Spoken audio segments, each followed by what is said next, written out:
Donc aujourd'hui, on est ici pour annoncer le 3e appel de projet en développement social, puis on en profite toujours pour faire un bilan de ce qu'on a fait l'année dernière avec cette enveloppe-là. Les artistes, les organismes culturels et communautaires de Pincourt sont invités à présenter un projet qui peut s'adresser à la communauté, petit ou grand groupe. On leur laisse le choix, leur création. Donc, l'année dernière, on peut faire un petit retour. Il y a eu quatre projets qui ont été retenus. Est-ce que tu peux les souligner? Bien oui, certainement. Dans le fond, il y a un projet de parrainage civique qui est le Zumba intégratif. Donc, il y avait des jeunes avec des déficiences intellectuelles qui sont venus ici faire du Zumba, puis on demandait à notre population de venir avec eux pour faire un mélange dans le but d'avoir une belle activité d'intégration, ce qui a très bien fonctionné. C'était tous les vendredis là, pendant l'automne-hiver. Nous, on a sauté là-dedans parce que c'est vraiment notre but premier que de faire des activités où on intégrerait les gens de la communauté. Les gens chez nous ont beaucoup apprécié de façon générale. Les gens qui ont participé au projet ont apprécié l'expérience. Donc, nous, ce n'est que du positif qui est ressorti de ce super beau projet-là entre la ville et nous, le parrainage civique. On a les 5 à 7 communautaires qui permettent à la communauté de venir souper avec des organismes communautaires dans le but de se rapprocher d'eux autres puis d'avoir un meilleur accès après ça au service des organismes communautaires. On mise sur le fait qu'en les connaissant en plus, on va vouloir davantage, on va se sentir plus à l'aise de fréquenter leurs services. Merci à la Ville de Pincourt, merci au département des loisirs et de la culture pour financer le déploiement des 5 à 7 communautaires sur le territoire de Pincourt dans la prochaine année. Il y aura 2 événements qui s'en viennent cette année. Votre politique de développement social est vraiment un exemple à suivre. Selon nous, là, dans le milieu communautaire, on trouve vraiment que la politique à Pincourt est vraiment superbe. Et puis, on est fiers de vous, puis on espère que les autres municipalités vont vous imiter.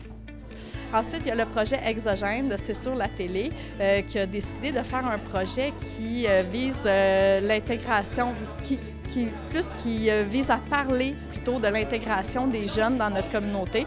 À Pincourt, c'est 13 % de personnes qui viennent d'ailleurs, donc c'est une réalité avec laquelle on vit. Puis, ils ont fait un beau travail de décrire cette réalité-là, mais par et pour les jeunes. Donc, on a vu un extrait tantôt, puis franchement, ça promet. J'ai bien hâte de voir le produit entier. N'importe qui, à 15-16 ans, son but dans la vie, c'est juste remettre tout en question. Quand ils arrivent ici, à Pincourt, dans notre belle région, bien, ils vivent un deuxième choc, un peu comme une météorite qui arrive sur la Terre puis qui explose. Bien, le terme exogène, ça veut dire qui provient de l'extérieur. Et quand la météorite explose et éclate en 1000 morceaux sur sa terre d'accueil, bien, finalement, elle va devenir intégrante de l'endroit où est-ce qu'elle est et finalement faire partie du paysage. C'est un peu ça le projet qu'on a voulu démontrer, mais par des jeunes, vus par, pour et avec des jeunes de 15 à 17 ans. Donc, il y avait aussi le projet Mosaïque Bleu qui vise aussi à discuter là, de l'intégration des jeunes qui viennent d'ailleurs.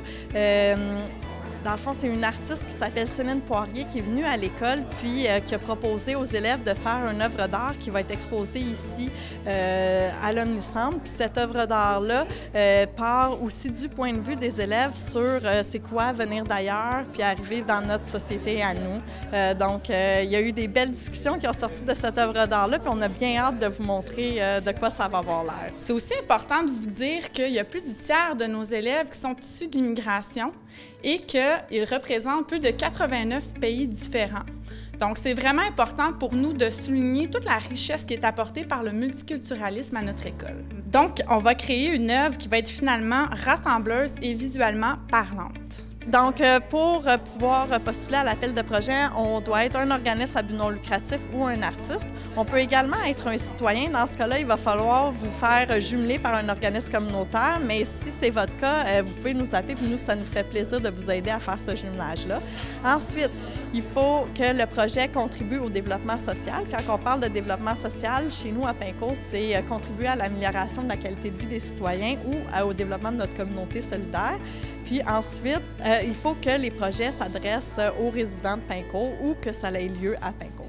J'aimerais profiter de l'occasion pour remercier les citoyennes et les citoyens, les artistes, les différents organismes sans but lucratif pour votre implication. et surtout de contribuer à l'épanouissement de la ville. Le 31 janvier, c'est la date limite pour déposer une candidature. Puis en attendant, vous pouvez nous appeler ici à la ville de Paimcourt. Ça va nous faire plaisir de répondre à vos questions, soit par courriel ou soit par téléphone. C'est vraiment une belle opportunité que la ville de Paimcourt nous offre. Et puis, pour nous, ça fait toute la différence.